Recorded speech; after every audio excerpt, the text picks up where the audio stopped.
दोस्तों, रेडियो मनमीत पर एक बार फिर आपका स्वागत है। आज हम आपको लेकर चल रहे हैं भोपाल में चल रहे विश्व रंग महोत्सव में। विश्व रंग महोत्सव कला के क्षेत्र में एक ऐसा आयोजन है जिसमें चित्रकला, साहित्य, संगीत, नाटक, सारी कलाएं शामिल हैं। एक तरह से जो जीवन का उत्सव है ये, जिसमें सारी कलाओं को शामिल किया गया है। इसी आयोजन में एक महत्वपूर्ण सत्र हुआ है समीक्षा की चुनौतियाँ। इसी कार्यक्रम पर हम एक रिपोर्ट आपके सामने प्रस्तुत कर रहे हैं। स्वागत है एक बार फिर आपका रेडियो मनमीत पर। आइए चलते हैं विश्व रंग की दुनिया में।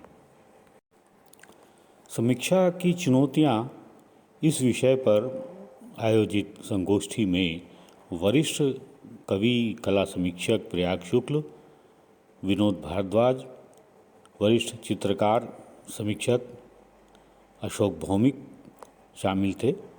रविंद्र त्रिपाठी ने इस संगोष्ठी की अध्यक्षता की भूमिका निभाई।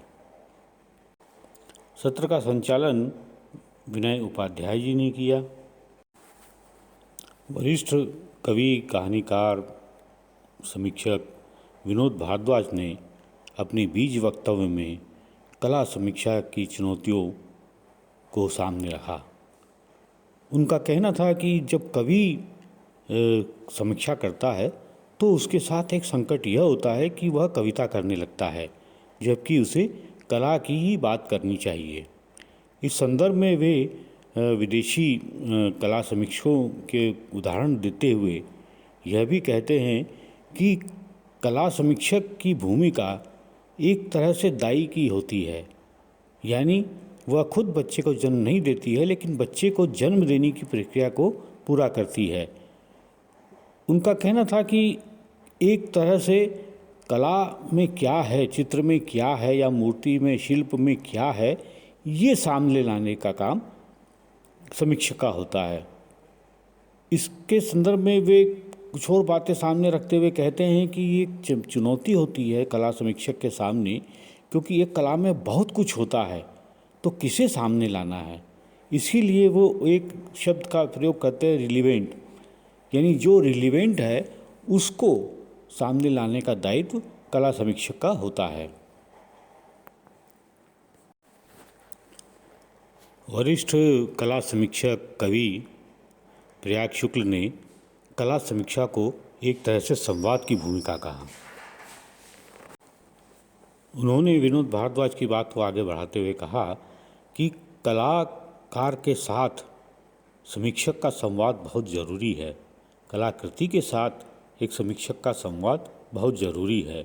आप सतही स्तर पर सिर्फ देख करके कुछ लिखते हैं, यह पर्याप्त नहीं है। उनका कहना है कि कलाकार क्या सोचता है, उसके बनाने का क्या उद्देश्य रहा है, यह भी आपको जानना चाहिए। कलाकार का जीवन क्या है, यह भी आपको जानना चाहिए। और इस सब के लिए एक समीक्षक को कलाकार के पास जाना होगा, क्योंकि बिना कलाकार के पास जाए, बिना उससे बातचीत किए आप कला को पूरी तरह समझ नहीं सकते, समझा नहीं सकते हैं। ये एक महत्वपूर्ण बात है कि सिर्फ देख करके लिख देना ही कला समीक्षा नहीं है। वस्तुतः कला के साथ संवाद होना बहुत ज़रूरी है।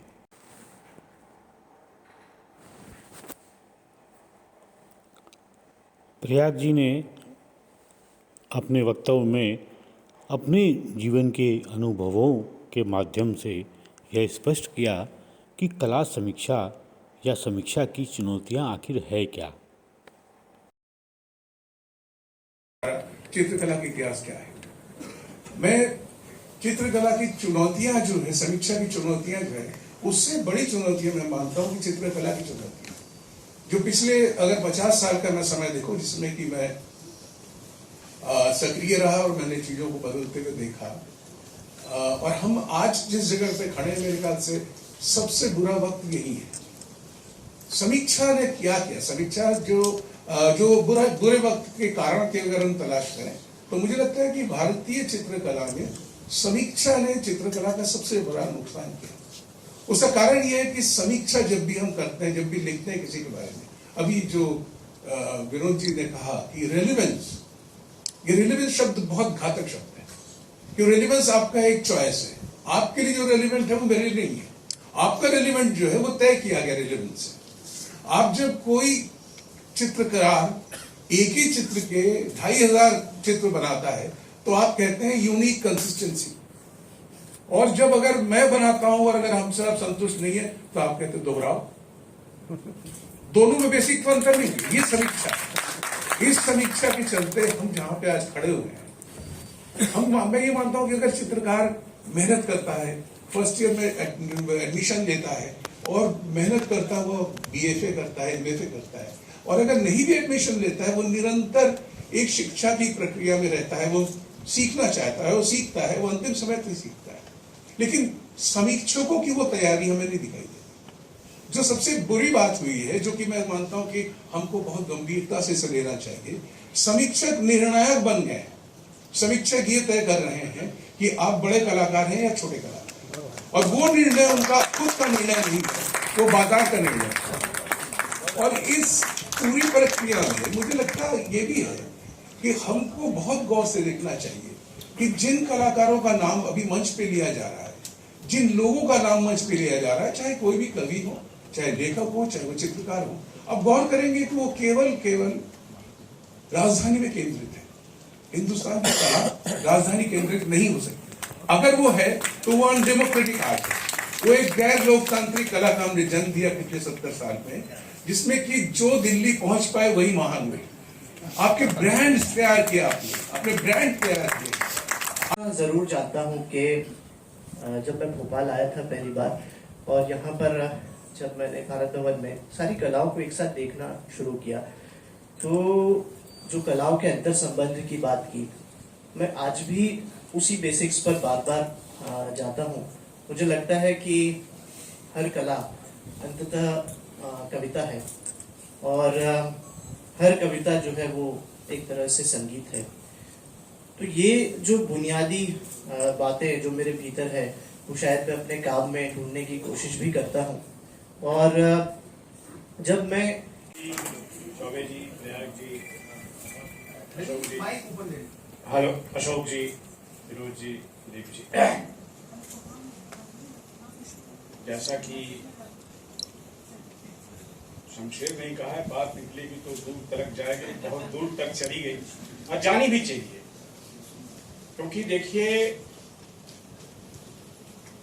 जब किसी एक विषय पर बात करते हैं और जब विचार की प्रक्रिया शुरू होती है तो उसका दायरा बढ़ता जाता है और वो सीमित नहीं रहता किसी एक बिंदु पर।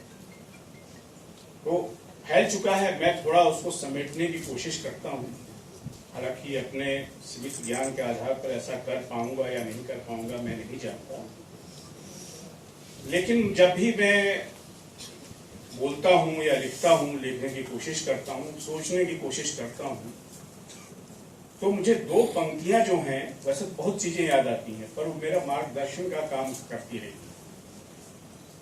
एक तो तुलसीदास रामचरितमानस लिखा, रामचरितमानस राम के बारे में है, लेकिन बालकांड में ही रामचरित तुलसीदास ने लिखा राम के चरित्र के जन्म के बारे में। आप लोगों ने बहुतों ने पढ़ा होगा कि राम जन्म कही कारण हुई, इद मिथम कही जाई न कोई। इद मिथम एक पदावली है, उसका मतलब है ऐसा ही, यही वजह है या यही कारण है, ऐसा नहीं कहा जा सकता। दूसरी पंक्ति गालिब की है कि आ रही दामेश्वरी दल, जिस कदर चाहे बिछाए, मुद्दा अंका है अपने आलमे तकरीर। इसकी भी व्याख्या बहुत हुई है, लेकिन कुल मिलाकर के मुद्दा अंका है, काल्पनिक पक्षी है। और काल्पनिक पक्षी क्यों कहा, या तुलसीदास ने इसमें क्यों कहा?